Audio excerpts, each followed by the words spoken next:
Okay, we are live on YouTube. All right. Now we just gotta get us going here.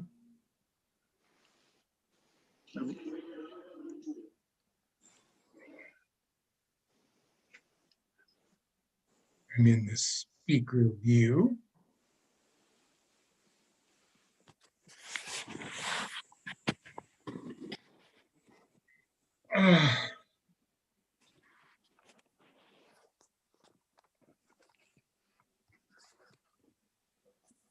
My camera's on. My mic is on. There we go. Okay, Grace, you want me to start now that everybody's ready? Might as well start. I think we have people coming in all the time, but they'll just come in wherever they come. Okay, I'm Gene Kamami, and I want to welcome everybody to the GVR Recreation Camera Club's speaker series. And today, due to popular demand, we have had tons of members asking us questions about using an iPhone as a camera.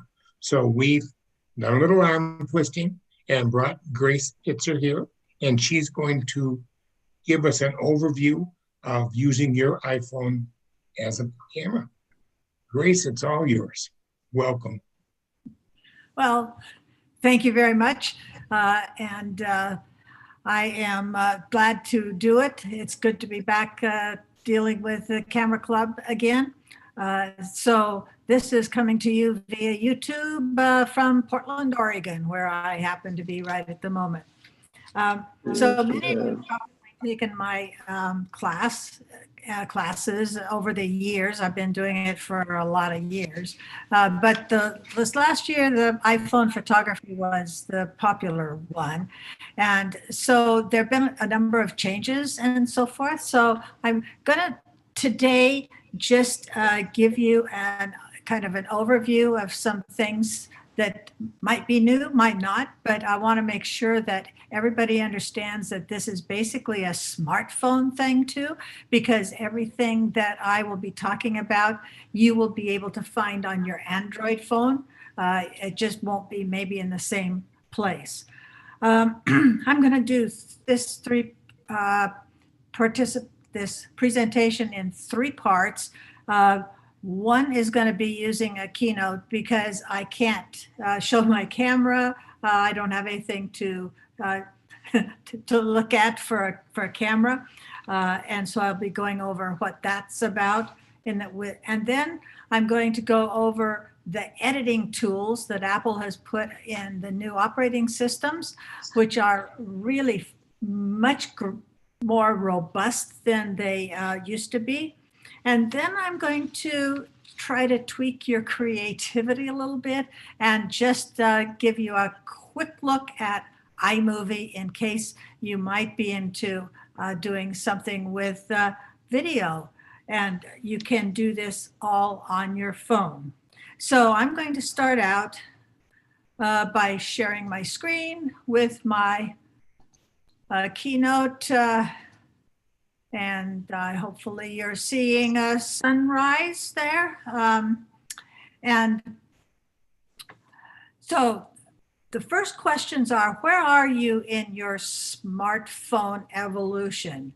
Are you a long-time user, kind of like I am? Had one for a long time. Are you considering an upgrade? I'm considering an upgrade myself. Or have you just upgraded your phone and you want to learn a little bit about the new pieces of it? Now, I'm only going to be talking about the photography part of it, not the rest of it.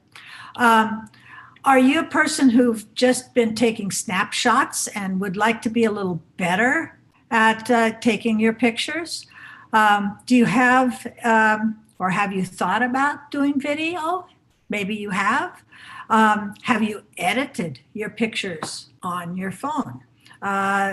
Because now I'm going to talk about the editor being really quite great. And have you created any videos on your phone? I'll just show a little bit about that. Now, full disclosure, I am using an iPhone 11 Pro that has 3 lenses, 3 cameras. But I will, as soon as this class is over, upgrade to the 12 Pro or 12 Pro Max. I haven't decided yet because of the really fabulous new features and upgrades that they've done with the cameras. So, and also over here on the side, these are screenshots. These are not my camera. I will be hooking up my camera in a little bit. Okay, so choice of smartphones. How do you want to use your phone and your camera? Are you sharing with others in some manner, whether on a tablet or a computer? Do you do projects that would go on a big screen? Are you printing photo books? I love photo books, or printing big pictures. And I have to credit Holly Chorba with this photo. I think it might be someplace on her property in upstate New York. And this was taken with her brand new iPhone 12 Pro Max. I couldn't resist putting it in. So there are a couple of things that I would like you to just check on the settings. Now, I'm not expecting you necessarily to follow along with this, just kind of remember what I'm talking about. But when you go to the settings under General, under About, there are 3 things that you might want to pay attention to. One of them is the software that you're using. What is your latest software version? The latest is 14 something, and I haven't upgraded to that yet. And then you get down here to where it says capacity and available. How big was the phone when you bought it? And the thing that you need to be aware of with Apple is you cannot upgrade the amount of memory in the phone. You can't. So you want to think, how long am I going to want to keep this phone, and how much do I take photos and videos, because those are the space hogs, and buy the most that you think you might possibly use in the life of the phone that you have, because you can't upgrade again. So that's just one of those things. As you scroll down the settings, you come to one that says camera. And the one piece that I would highly recommend you do is to turn on the grid, because that will help you line up things, the horizon or other lines that need to be lined up. And I'll show you that in a minute. And sorry.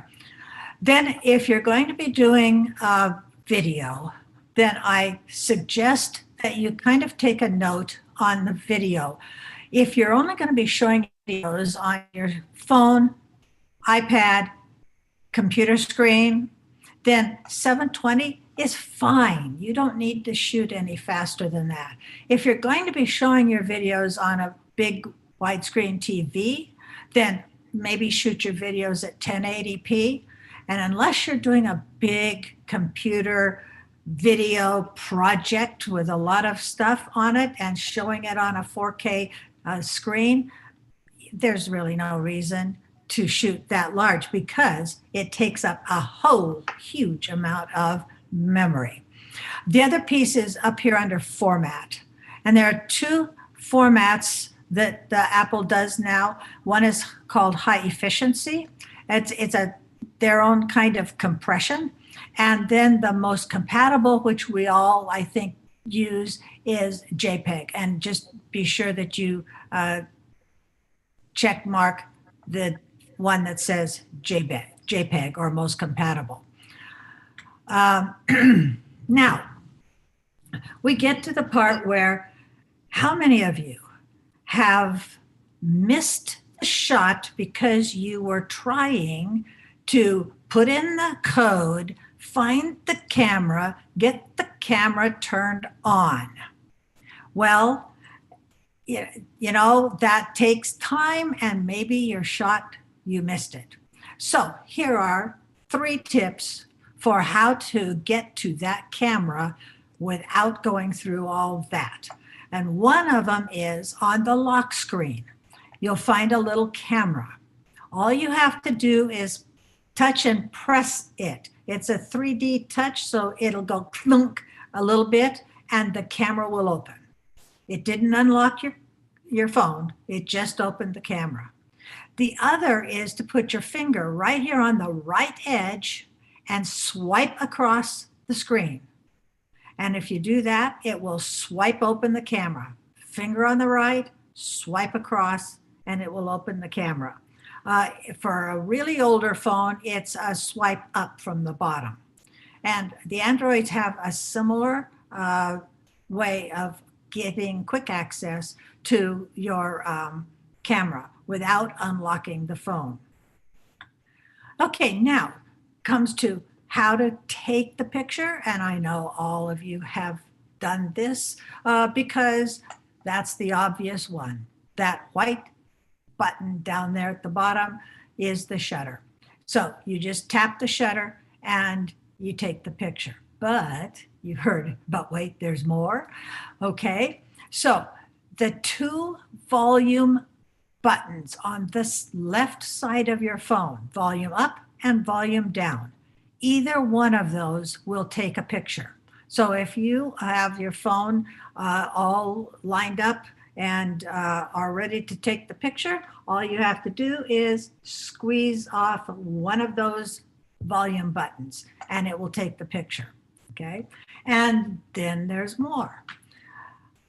With all of your phones, with the exception of the new 12, and they are not packaging headphones in the box with the 12, but until now, you've gotten these set of headphones. So if you plug in the headphones underneath the phone, into the phone, you have hanging along the right headphone, a little jobby that has a volume up, volume down, and a microphone. These 2 buttons work exactly like the side buttons. They will take the picture. So this can be used as a wired remote for your phone. So you don't even have to touch the phone if you put your phone someplace and brace it. And one of the ways that you can use this is with street photography and not be noticed. Also, a lot of you have grandkids or kids, and you notice that the minute you pick up the camera to take a picture of whatever cute they were doing, their behavior changes. And they'll cheesy give you a grin or whatever, that's what they think you want. Go ahead and take that picture and then let them go back to what they were doing. And you can use this headphone as a remote, and you can either make them think that you're listening to your podcast or music, but you can click off pictures. And that is a really handy way to take pictures unobtrusively. The other thing is, if you've ever looked at your pictures after the fact and you've said, that just doesn't look sharp. Well, it could be operator error. It could be that you actually moved the camera a little bit. This is a wide angle camera, but it's a very small one. And so it just doesn't lend itself to being handheld really well. So technique I like to use is using 2 hands and holding it in the brace with the second hand so that I can use my thumb as the shutter to touch the shutter. And again, don't jab the shutter, just tap it slightly. Okay, brace your elbows into your sides because that will help stabilize the camera. That's just all cameras. It doesn't have to be an iPhone on that.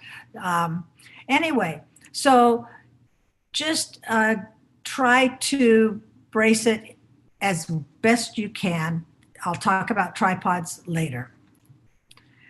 Now we'll hit on a few aspects of composition. Remember I told you I recommend that you turn on the grid. Well, the grid puts little tiny white lines across your screen, 2 horizontally, 2 vertically, and there are several things that those are useful for. One is that they help you line up things. If there's a definite line or horizon line, horizons should always be put at the lower third or at the upper third, not across the middle. And then also the sweet spot for composition is at the intersection of these lines. There are 4 places where the subject can be put, and they really makes the picture more interesting. So I've got a cactus over here on the right third. I've got a CC here on the upper third, and so forth. Now, another thing that's tempting to do when you are taking a picture of something that's a little farther away is to use your fingers and to spread them out diagonally to kind of zoom in on the screen. The conventional wisdom is don't. And the reason being that just makes the pixels bigger. And the final picture will be more fuzzy and not sharp. Get closer if you can. Change your angle, remove distractions if you can, but crop afterwards will get you a better picture than zooming in. But then again, when you know the rules, sometimes just go ahead and break them, okay? And nothing ventured, nothing gained. And these are just pixels and they're not costing us anything. So in Ireland, here was a place where there was a little walking bridge from the island across to the mainland. This was my 2x lens. That was as good as I could get. So I did go ahead and just spread my fingers, and I did get that bridge right there. And it did print very nicely in a photo book that I did. Again, with Mountbatten's castle over our shoulder, I zoomed in on it there. So I guess I'm going to say, know the rules, and then you can break them if you need to. Take one shot and then try it out too. Other composition pieces you probably all are familiar with. There's the leading lines, like the bridge going over to the camera club. There are shadows. If you have shadows, they're very interesting. Include the shadows and the subject. Then we get S-curves are very interesting. They just kind of lead your eye into the picture. And reflections. You probably don't get a lot of those in Green Valley, but I hate to say we're in a really major rainstorm right now, and we've got water everywhere. So reflections isn't a problem right now for us. Symmetry, they can be just interesting pictures. This was just the floor in Florence. And then silhouettes are very interesting. And you can have, the lighting has to be behind the subject. So in other words, you're shooting toward the light, which means that your aperture is going to close down, and you're going to get just dark. And so window light, sunlight, whatever you want, makes a good silhouette. Change the angle, okay? Get in close.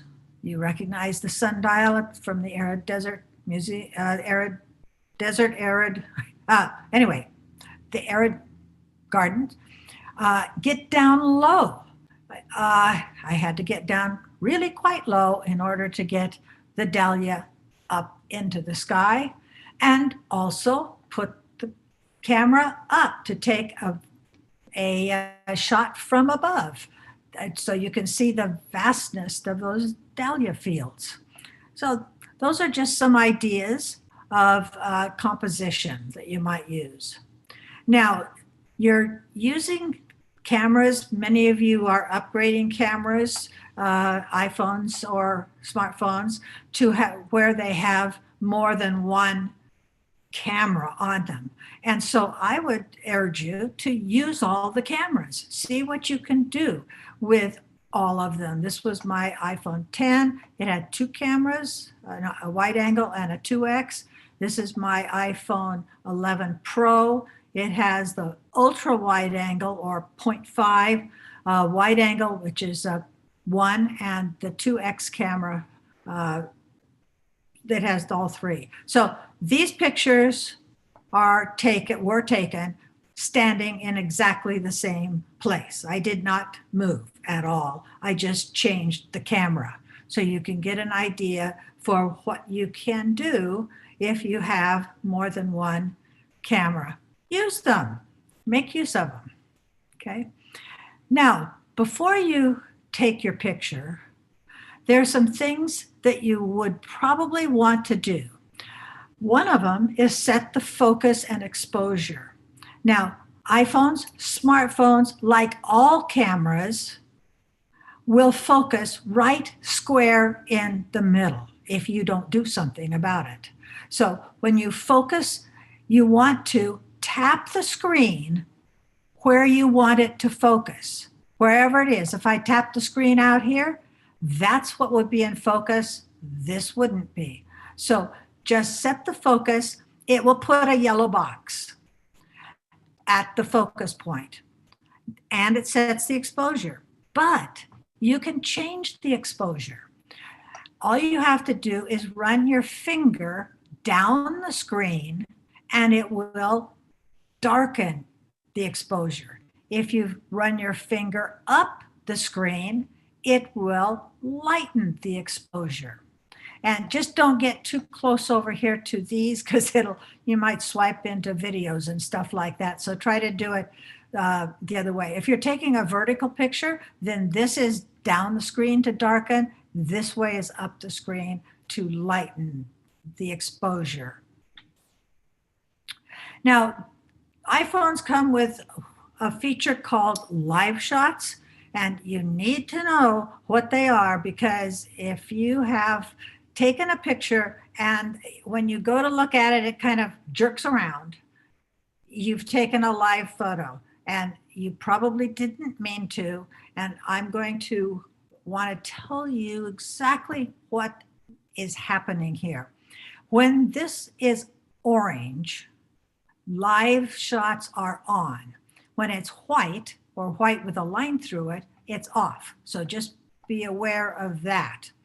Now, a live shot takes 1.5 seconds of video and audio before you ever touch that white button. And you say, how does it know I'm going to touch that white shutter button? It doesn't. Therefore, it's doing it all the time. Think about that for a minute. That could run your battery down too. I don't know. But it's also going to, like I said, take audio as well as video. And then it saves 1.5 seconds after you touch the white button. So you have a 3-second video and audio. I will see if we can get this one to play. That was 3 seconds.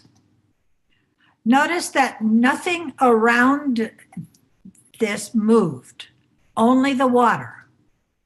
That's because I had it braced. I might have braced it on my knee or a rock or something, but You don't want the whole picture moving. You only want what's supposed to be moving.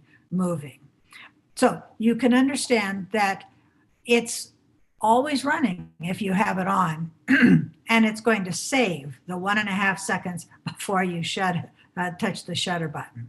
Okay.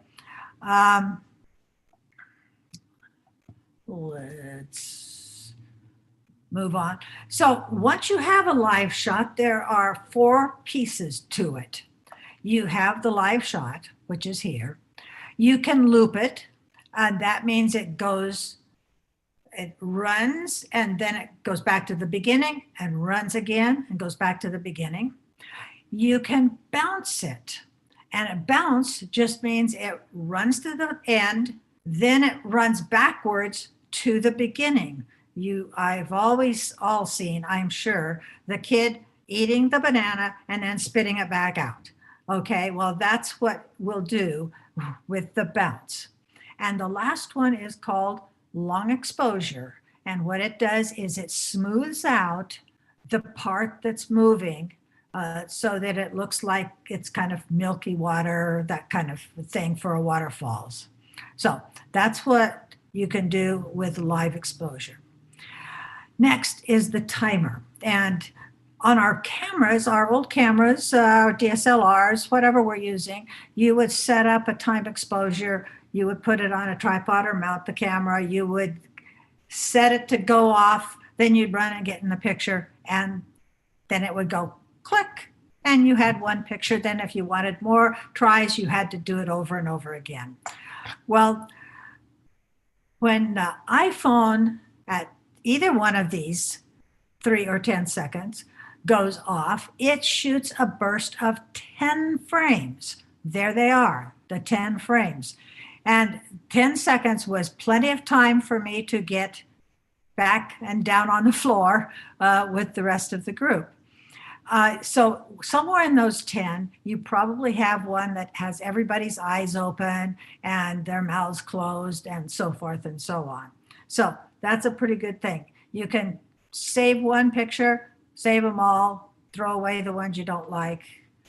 Anyway, so the burst that I was talking about that the timer does is you've probably all done it accidentally, and that's when you hold that shutter button down too long, and then you hear it go, and oops, that wasn't what you wanted to do. But a burst can be really, really good thing to do when you've got action, kids, animals, sports, and you want to be able to get a perfect shot, but you can't time it. So you start the burst by holding down that shutter button and hold it down through the action. And then you will have somewhere in there the right shot, hopefully. Now, starting with the 11, and I don't know what the Pro does, it's not holding down that white shutter button, it's pulling it to the left, because holding it down runs a video. I'm not sure why they made that change, but they did, okay? Now, panoramas are also fun, and you can do they're just long shots. They're much longer than a regular one. You can do them from left to right or right to left. You can turn then the camera and do them up and down. And that can be a very interesting shot. So try out panoramas.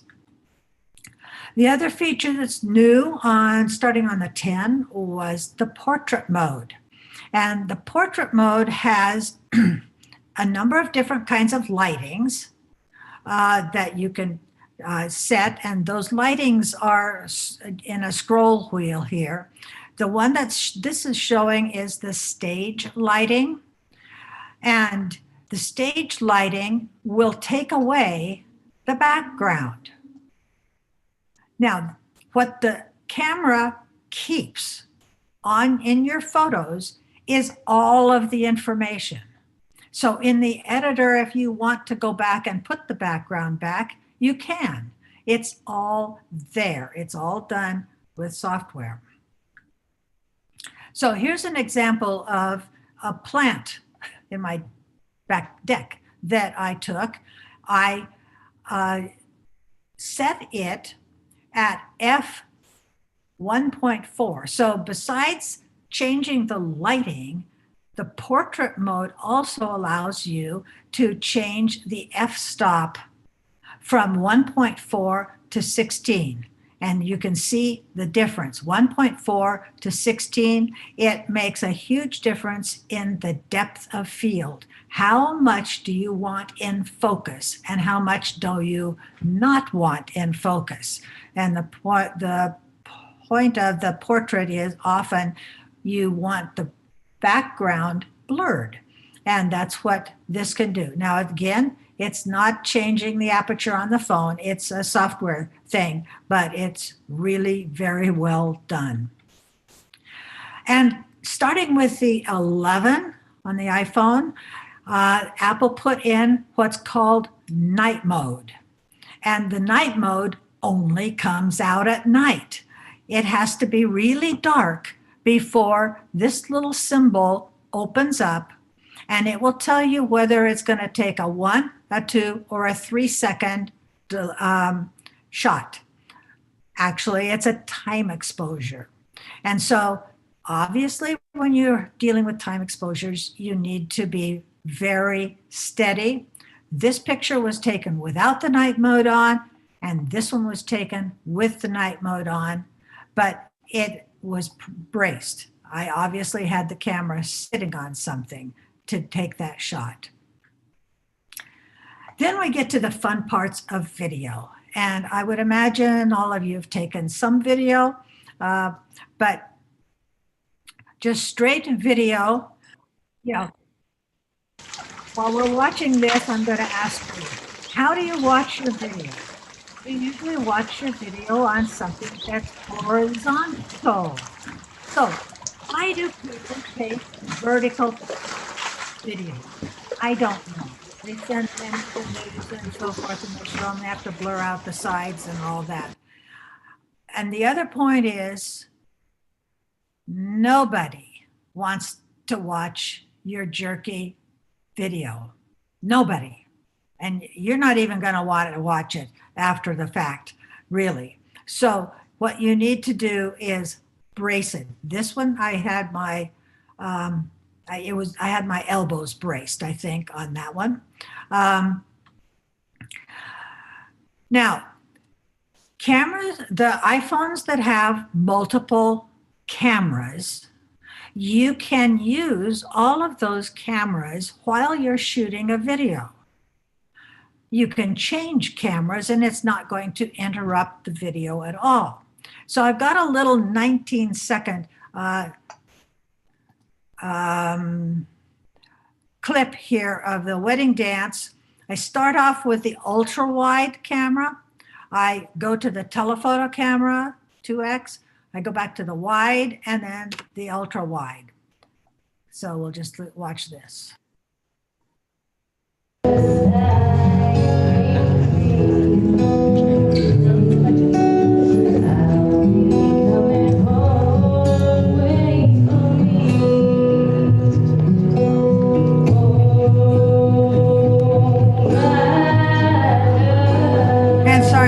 Show you the whole thing. It was a fun wedding. Let's put it that way.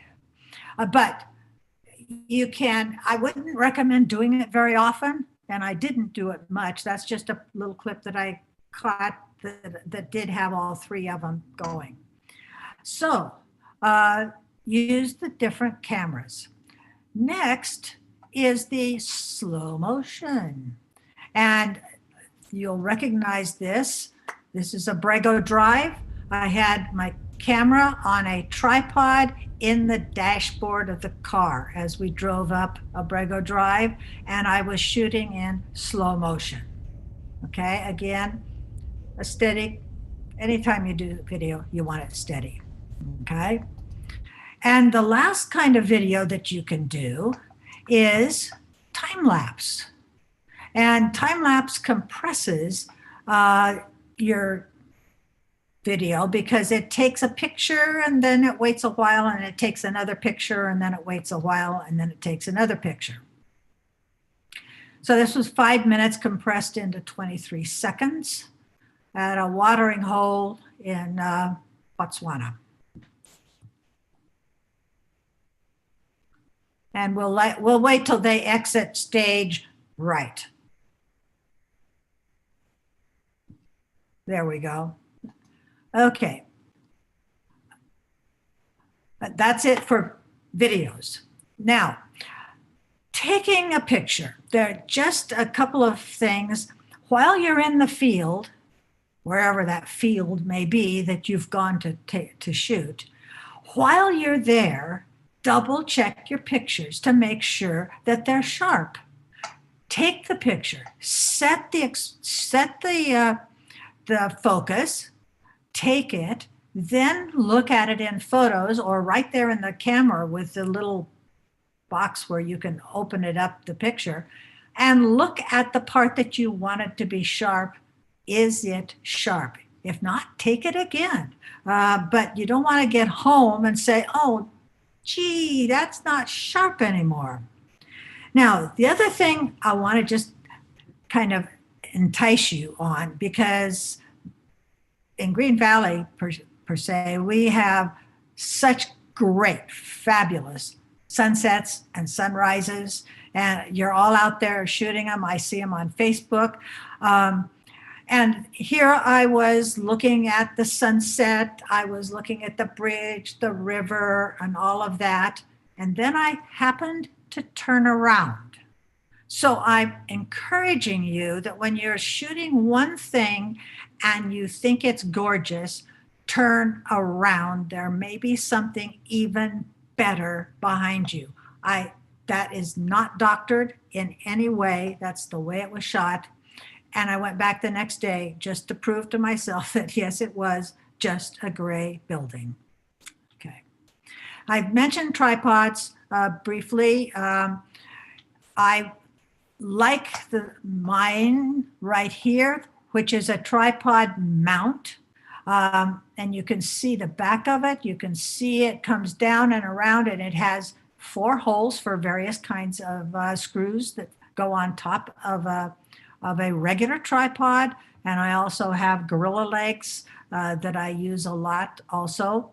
It will accommodate, I think, the largest smartphone that you would have, both vertically and horizontally. So this one is a Me Photo, M-E-F-O-T-O. Me Photo, M-E-F-O-T-O. And it's very useful. It's such that it's weighted in such a way that I can set it on a table and use my phone, and it will balance just by itself also. Now, I'm going to go onto my phone real quickly, shortly, and we're going to do some editing. And as you know, when you pick a picture, you tap the edit tool and then you go into the edit mode. But I'm just going to give you a quick overview of all of those editing tools. There are 16 editing tools in the adjust part here, where you're just working on the brightness, shadow, whatever. So you're working on with a magic wand. That's the one touch might do it button, okay? Then you get exposure, brilliance, highlights, shadows, contrast, brightness, black point, saturation, vibrance, warmth, tint, sharpness, definition, noise reduction, and vignetting. All of those and it's just mind-boggling. Really, the new features. And I think the Samsungs have had us beat for quite a while in having all of those tools like that. So we're this is a catch-up for Apple, I think. There are filters in the editor, all of these kinds of filters. So You can shoot with the filters, but I'm not sure I see a reason to do that because you can add them on in the editor after the fact. They're the same filters. And then there's the cropping tool. And the cropping tool has finally put in 2 new tools. And those are these 2 right here, horizontal and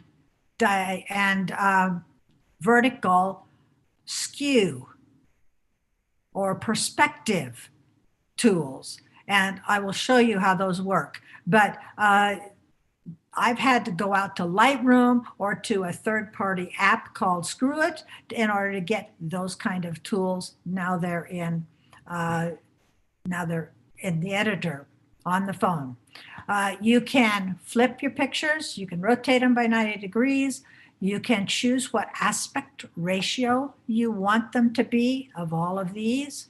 You can change them from vertical to horizontal. That's a lot of different things that you can do with this crop tool, and I'll demonstrate a few of those, okay? And here, I just want to emphasize that all of those editing tools are available to use with your videos. So if you want to correct the lighting or the darkness or the shadow or the exposure or crop them or trim the video, you have all of those features available right on the phone. And these you cannot do in iMovie on the Mac. So if I want something done to my video, I do it here on the phone before I send it over to my Mac because iMovie doesn't have those features. Okay. Now, we all know that all of the photos and videos that you take are housed right here in this one app called Photos. They are there. They're there one time, and it doesn't matter how many places you put them as far as albums and so forth. They're only there one time unless you duplicate it, and then you can get 2 copies. And then again, the share button, you're all familiar with that little share button with the box with the up arrow. And when you share it out, there are a lot of different ways that you can share. I don't have the airdrop here, but I'm not sure why. That's the best way to get a picture that you just took over to somebody else's iPhone when you're in the same area. But right over here is where the duplicate is, right there. Okay. So what we're going to do right now, I'm going to stop sharing this, and hopefully I'm not overwhelming you, but I'm going to go share my phone with you. Okay, I have to share the screen. I have to share it with my Mac. Okay, and now what you see is actually my phone. And don't look at the number of emails I still have stacked up there. Okay, so down at the bottom I have my camera, and I just want to demonstrate that I'll open my camera. You see my computer screen there. You see my picture above on the wall behind me. I'll just let you know that if I wanted to darken that, I can, or I can lighten it. That's what I'm doing. But the camera doesn't rotate on Zoom. And so I'm done. I can't use my camera. But what I can rotate are my photo albums. So we're going to start off with a few things here. First, I'm going to start with the hydrangea. And I need to minimize my little presenter list over here so that I can see some things. Up in the corner of your screen, if you have things covering up that corner, there's a sequence of boxes, and if you click on the one that's just a little solid line on the left, it'll put all a list of people away. Okay, so this, as you can see, I'm going to tap, well, you can't see the edit. Okay, I took this in the portrait mode. And so I'm just going to show you here that this is where the stages of lighting are. And if I just move down, it does different lighting. Plants don't do well with that stage lighting, but it's got several here. Okay. The thing I want to show you next is changing the f-stop right there. Okay. And I'm going to go all the way down to f1.4, and you can see that it really blurred out the background and everything that wasn't in focus. And you can put it back and go all the way up to where the background is quite in focus. So those are just the two things there. I'm just going to discard my changes. Oops, didn't mean to do that. I'm going to go to, I hope Holly's here and not going to be embarrassed about this, but I wanted to show you that this was a picture that I took of Holly, and you're going to be able to tell where that is because what's in the background? It's a camera club. We all miss it. So the various kinds of lighting are there. I prefer the stage lighting. But also, let's put it back so we can see the background. And we're going to go to the f-stop. And there, it's real quite sharp in the background. But watch it as it blurs out. And so the background is blurry. So whatever you particularly like, it's personal preference on that. Okay, next I'm going to do the crop tools. And here's my front deck. And it kind of thought it knew what was supposed to be, but it didn't. So this one is the level, and I'm going to level it. And I prefer to find something that's in the middle of the picture to straighten to. And there I've got it, the edge of the wall and the deck. Okay, now here are the two absolutely fabulous other tools. And here is, I would call this the vertical skew. And I'm going to straighten this picture up so that the sides are straight. And the minute I take my finger off of it, it does away with the rest. You can kind of see that it's out here. And here's where I should probably tell you that all the edits you do on any picture or video are non-destructive. You will always be able to go back to the original, okay? Now, I don't think there's anything that really I need to do sideways on this, but you can probably all think of pictures where that would be useful. So those tools right there, whoops, I didn't want to get to that one. And the level, the straightening are absolutely the best ones I can think of. Okay, that's the one I'm going to do there. And vertical front portrait. Oh, there were some other things I wanted to do with that picture before I gave you up on it. I'll need to go back to straightening it and pull this in. Okay, let's say, I said done there. I need to go back and edit. Great, we're going to go back to those tools again. And I want you, I'm not going to flip it. You know what that's like. I'm not going to rotate. I'll just leave that. I want to go to the aspect ratios because I want you to see that I'm going to leave it at original size, which is 4:3, by the way. That's the aspect ratio that all of the Apple cameras are. But if I wanted it to be a horizontal, I could just change it right there. Now, the other thing is that you can change the aspect ratio. Let's say that you had a frame and you want the print picture just to fit the frame. Let's say you have an 8:10 frame. There you go. Let's say you had a 3:5 frame, or let's see, 5:7. That's a pretty common frame size.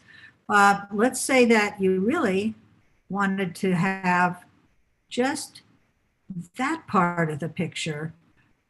You can move it around, crop it. Once you set it, the aspect ratio off of freeform, it will hold that size. So, or it'll hold that aspect ratio when you recrop it.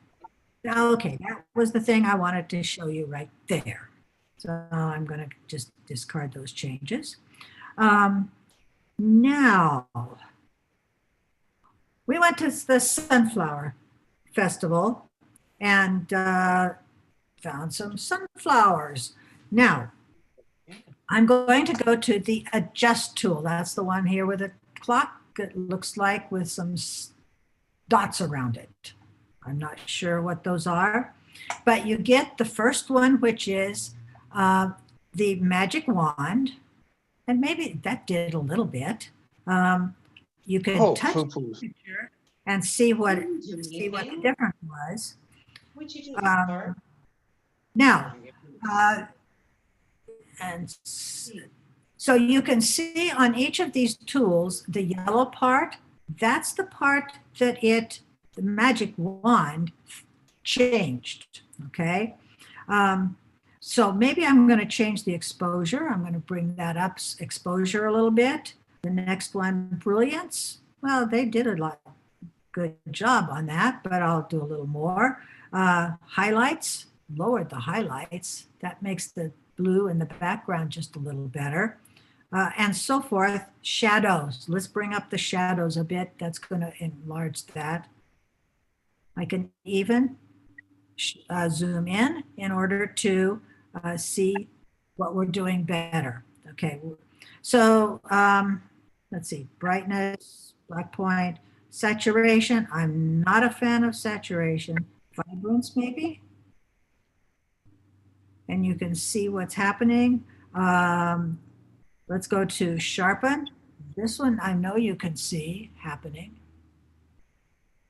Quite sure. Like that. Okay, so those are a number of things. Now, if I just tap on the picture, you can see what it originally was and what we've changed it to. So those are really cool editing tools. I didn't get to the vignette, but it's there, okay? I'm going to just throw that.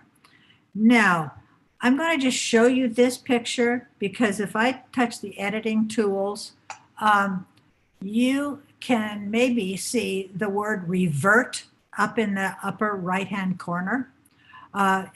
If I wanted to revert this picture to its original, that was the original. I've done a lot of work on it, so I'm not going to want to revert it, but I wanted you to see that word revert. You can always go back to the original. This is the library at the Trinity College in Dublin. Okay, now let's pick this picture right here. And you probably are going to say, I know you would say, there's stuff in that picture I really don't want in there. How on earth can I get rid of that? Well, here's where I'm going to talk to you about my favorite app. And it's not a free one, but it is really probably worth the little bit amount of money. on every Apple product, and I'm not sure, maybe others also, if you see a circle with 3 dots in it, you know that there's something more. That means there's more stuff. So I'm going to touch the 3 dots, and I'm going to talk to you for a minute about this app right here, which is called Touch Retouch. It only says retouch here, but if you look at it at the in the App Store, it will say Touch Retouch. Okay, so I'm going to do that. Now, it has 4 different kinds of fixings: object removal, quick repair, line removal. I think we've hit this one on this one, and a clone stamp. Okay, well, we obviously, I'm going to first of all, there's a little house back in here. I'm going to see if I can get rid of that window there. That would be an object removal. So I'm going to tap that, and I'm just going to tap that window right there. And over here, I'm going to hit go. Okay, it's gone. Now I'm going to go back and let's take a look at these lines. Okay, and when I'm touching this, I'm using 2 fingers to move it around. So I'm going to do line removal, and then I'm just going to kind of casually draw a line across. Oh, why don't we go all the way across? Let's see if it'll do it all at once. And I should be able to hear some oohs and ahs, but I know your mics are all turned off. But ooh, ah. Here's another one, and it went right through and didn't phase the sunflower. There's a faint one up here. There's a faint one up in here, right in there. And there's one that comes across the tree right there.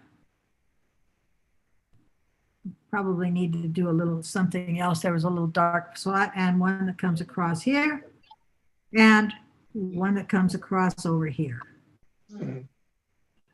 Well, let's see. What do you think?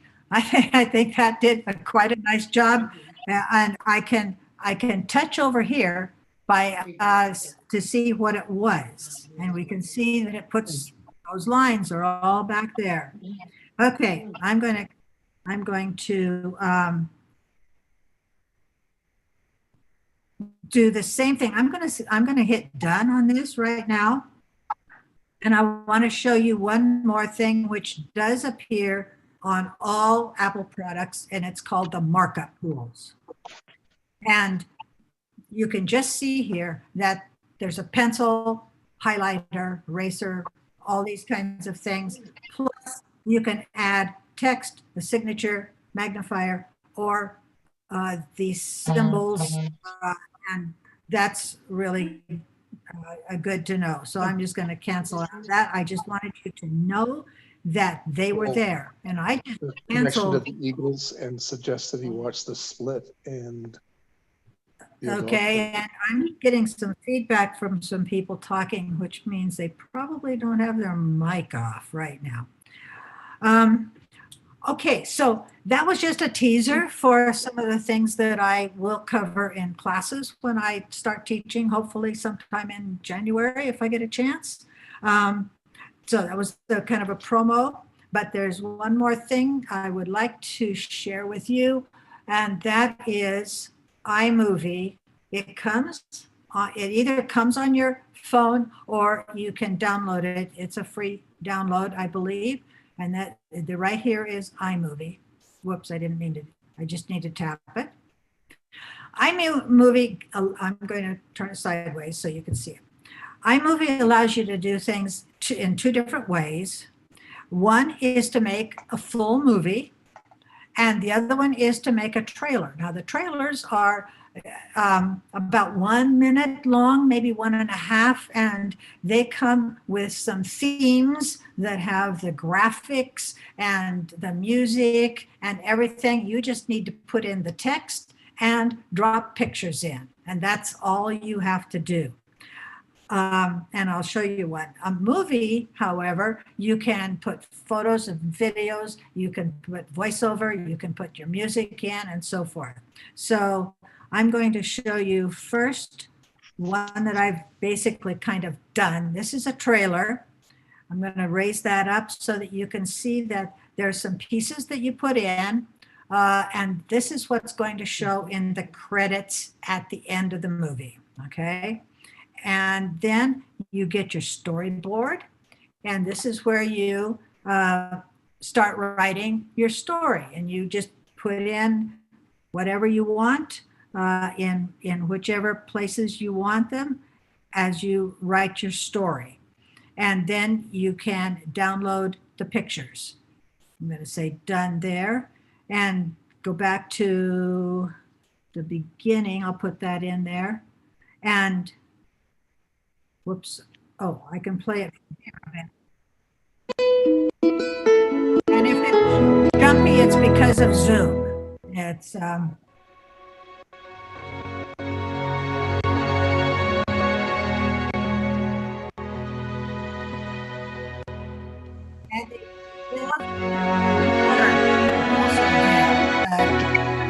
in and out. Okay, so I'm going to stop it right there. That probably wasn't the way to stop it. And I'm going to go to show you just what a regular full movie looks like. And you get a timeline where you put your pictures. You get a voiceover where you can record your voice, and you get a lot of music, copyright free music. And there's a lot of different genres and a lot of different tracks in them. And I'm just going to go to the end here where I will show you, see, there's I put a title in there, but look at what happens when I lengthen that. Whoops, that was, I'm going to lengthen this clip. I keep hitting the, okay. I keep hitting the in between. Okay, looks what's happened to the music. The music ends at the end. I don't know how they do it, but your music will always end at the end. So that is kind of an awesome thing.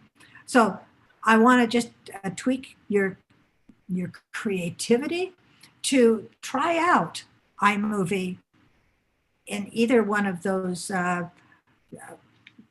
formats. They're both fun to do. And then if you, whoops, sorry, I didn't mean to do that. If you want to share your movies with the share button right down here, you can save them, but you can also save right there. And I just want to show you that you can save them in 4 different sizes. So depending upon how big it is, you can send it off in some manner. And that, I just want you to see that there's a difference there. Okay, so I think that I am done sharing everything that I'm going to do. So I'm going to be ready to take some questions if people had some questions. Hi, Grace. This is Patty. I have Hi, Pat. Hey, listen. You were talking about the markup tool. Yes. Where is that? Okay. So the markup tool. Well, let me see if it's here. No, it's not there. Cancel. Okay. So I'm going to go back to. Well, okay. The markup tool is under the share button. Is under the 3 dots. Okay. When you go to edit, it's under the circle with the 3 dots. And that's where you'll find the markup tool. Perfect. Thank you. Grace, that was the only big question that anybody had was where was the markup tool? The rest of them were just compliments for you. People just telling you that they did a great job. The only question was markup tool. And if they turn their chat on from the bottom of the screen, you will see a chat icon. If you slide your mouse down on Zoom, it'll open up a window on the right-hand side called chat. And I just stuck a couple comments up there while you were talking because I didn't see anybody else in. And the volume buttons work the same way on an Android phone for taking a picture. Excellent. They call it assistive grid to put the grid on and off. Okay. And you mentioned touch retouch. It's also available at the Android Play Store, same program. I think it's $2 or $3. Yeah, somebody put on 3. That might have been. I did. Yeah. I just didn't know. Okay. When I have it, then I can't see the cost. So Right. somebody who doesn't have it has We to had take another that. question. Somebody wants to know, how do you toggle between the cameras? Toggle between the cameras. Okay. I actually can show you that. Let me just go back for a second.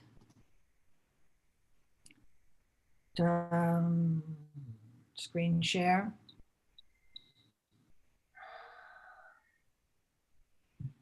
Okay, so I'm gonna here's my camera. Come on. Okay. All right. So somewhere right in, but I'm trying to get the numbers. You'll see a 0.5, a 1x, and a 2. There's the 2, there's the 1, and there's the 0.5. And it's right above the shutter button. And I'm just touching those 3. Okay? There. Hopefully that answered that question sufficiently. Did we have this is somebody asked a question, can we get a copy of this recording? It's on the Camera Club's website on YouTube, and you can download a copy from there. I'm not sure whether we recorded it on Zoom today or not. It doesn't look like it. Yeah, I see it's on YouTube. So Yeah, it's on YouTube. Put out a message to the group with the link. Yeah. I know I ran through stuff fast, but this wasn't meant to be an in-depth class. It was just an overview, which I hope maybe inspired some of you to get out there and shoot some more pictures. Yeah, we hope to twist your arm, Grace, and use you later to do some iPhone presentations at the club or through, especially for our 10-week class. So it's our greatest thanks. Everybody has had some beautiful comments on the side. It went very well. If there aren't any more questions, I'll let Grace go, and we'll thank everybody for attending the speaker series. And I don't see any more questions. So thank you. Patty's clapping and Chuck's clapping. Thank you, Grace. Yeah. It was All right. awesome. Yeah. Great job. Grace, you might have to hit close on yours because you are the boss today. I am? Yeah, somebody. Oh, I thought Phil was still on. Yeah. Well, I'll stick on until people leave in case somebody wants to ask a question somewhere along the line. Grace, quick question for you. Does the 11 Pro have a headphone jack? No, no, they don't. What they do is they have a little dongle. It looks like this. That you put, if you put in a regular headphone on this end, and it's oh, wait a minute. No, sorry.